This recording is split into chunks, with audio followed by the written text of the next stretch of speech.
resources from it to finance it. Or you get. You mean you're talking about Europe? Europe, yeah. You don't hang the project in the middle way, so that millions have been stopping it, have been pushed into it, and it keep on hanging there. No, even when they cannot finish the project, they cut it off, and then what they have, they use it to generate funds and continue. But one thing, when you go to Africa, you see buildings sitting down there. That's so very interesting. Many years. That's a very interesting point. They break it, it collapses. So the Europeans always have the total view of what the foresight, and then they have the total view of what they want to achieve. That's right. And they budgeted for it. That's right. I can tell you one thing. When I wanted to start this place, you know, it's a very small place. When I was going to get a loan, they told me, you can start a big place, but you can't finish. So get a small place. When it's running, we give you more loan, because you understand, you generate some funds already. You keep on going. Yeah, keep expanding. That's right. But you in Africa, you try to build what is bigger than your budget, and then that is it. Our president and leadership are thinking of things that we cannot finish.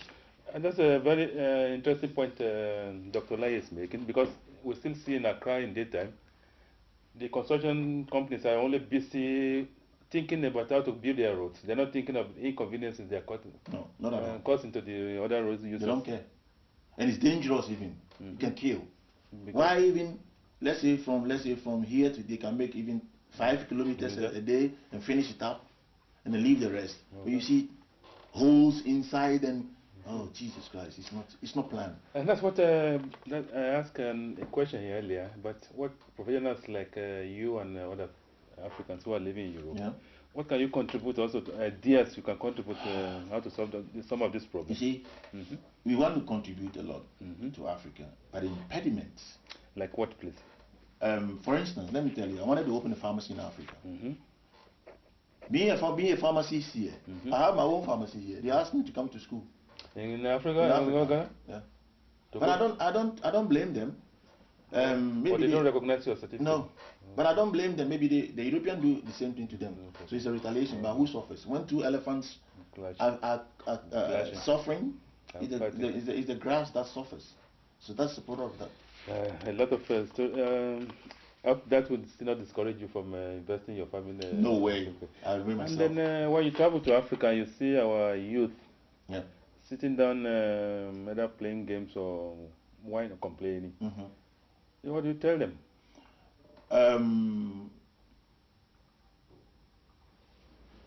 I had one girl who came to me one day when I was in Africa. She said, "Oh, can you buy a ticket for me to go to Europe? I'll pay you."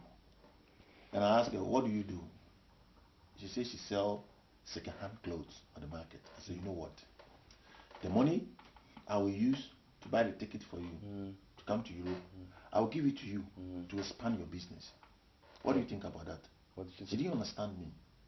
She still wants to come to Europe. I don't know why. The urge to go to Europe. If you can come to Europe, it's no man's place. It's everybody's place. But when you come here, you must have a plan. You must know what you're coming to do. And you think many people came here without a plan? I think so. But when they come here, they get themselves lost. That they cannot even make plans. So what they think they might get it, they don't get it. Okay. And what advices do you give if you are called to... You can make it everywhere you are. If you are called upon to give a motivational speech. That I'm saying, you can make it everywhere you are. You can make it even in Ghana. Sometimes, there was a time I came to Ghana, a friend who I left behind. He paid my car I brought to Ghana, he paid it for me. He told me, he told me, you live in Europe. I brought 3 cars or 4 cars or something. I couldn't pay all. He paid everything for me. He collected my passport. I have to send to Holland to get money to come and pay the rest before I collect my passport for him. And I asked him, how did you make it? You could make it anyhow. You are just sit down, plan, and don't let the European flow catches you. And the only thing you have to come here, what are you coming to do? Yeah, but I always think life is easy in Europe. I mean, they watch a lot of television. In some instances, yes. But not all the time. But some pay with gold. That is it. But you should know that all that glitters it's not gold. It's not gold. So, you are going to talk about the advice to you give to people. I think mm, the flow to Europe, probably in the past days, but Europe is tough now. For somebody without plans, without support, without any other intentions to go and do something. If you come here to come and study, fine. Things that you don't know, fine. But if you come here just for normal struggle, I don't think it's worth it. It's not worth it anymore. No. Because the amount involved in buying tickets, buying your visa. Even those who are living here, most of them are losing their jobs. Because Europe is expanding now. The walls of eastern countries have been opened. And everybody is mixing up. So the job the blacks used to do are now being given to them. It's been panic. Most times, I can't count the number of people I meet that tells me I've lost my job. How do they survive then? It's a question that all of us have to answer. Is that the contributory factor to their blood pressure? No, I cannot associate that to their pressure, but it's possible. Stress. Most of what I see there, they are all stressed. They're stressed out. Yes, really stressed out. And what do you think how can they do about this situation? I don't know. I can't tell exactly what they can do about this situation, but each person must decide for themselves. Okay. Yeah. So, Dr. Laryea, you are a successful professional in the Netherlands. Supposing you are called upon to advise a policymaker in Africa, what areas are you going to suggest to him that you should tackle? I think basically, first of all, I would think about the educational structure in Africa. Educational structure. What's wrong with our educational structure? Well, to make it possible for most people to be able to go to school, in Holland they offer loans to students to go to school. Okay. I don't know how far that has been able to establish that far has been established in Africa, and we think they should think of job opportunities for the young ones. You understand? Create jobs for the young ones, to not only in the cities, in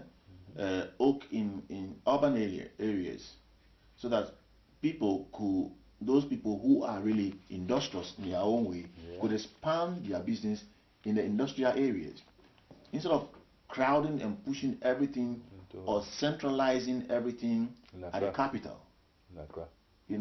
So that people have potentials to be farmers in their own places, but they don't get the facilities, they don't get the machines. They do only subsistence farming, and they cannot. That's why they come to Accra. They come to Accra. They have to come and get quick money. How long can you use your hoe to dig the ground, to grow the corn, and how much can you sell? But if they can learn, we have a university in Holland, that only agriculture. So and everything in Europe has not been centralized in Amsterdam.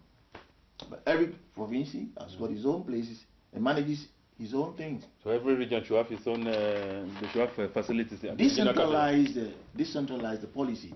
That every region create something for his own region. Create job opportunities, facilities, get educational facilities that will encourage the students, people to go to school. They could come to Europe, but let it be organized. They should know what they are coming to do. Yes. Not to hustle. Not to hustle. It's not worth it anymore. No. So that is my policy. If I should be called upon to advise them to decentralize the policies in the capital, and more power to the people outside the capital. Okay. On that positive note, we're going to end today's focus on Africans. Thank you very much, Dr. Laryea, for being our guest today. And it has been very interesting talking to you. I hope you enjoy the interview with Dr. Justice Laryea, and I hope the family are also watching this program. My name is Femi Akomolafe. Thanks for watching the Focus on Africans. And until next week, when we come back to you with another edition, I've been working with Marianne Oboye, Smiler Sulemana, Remi Akomolafe, Grey Westerfeld. I say until next week, Ireo.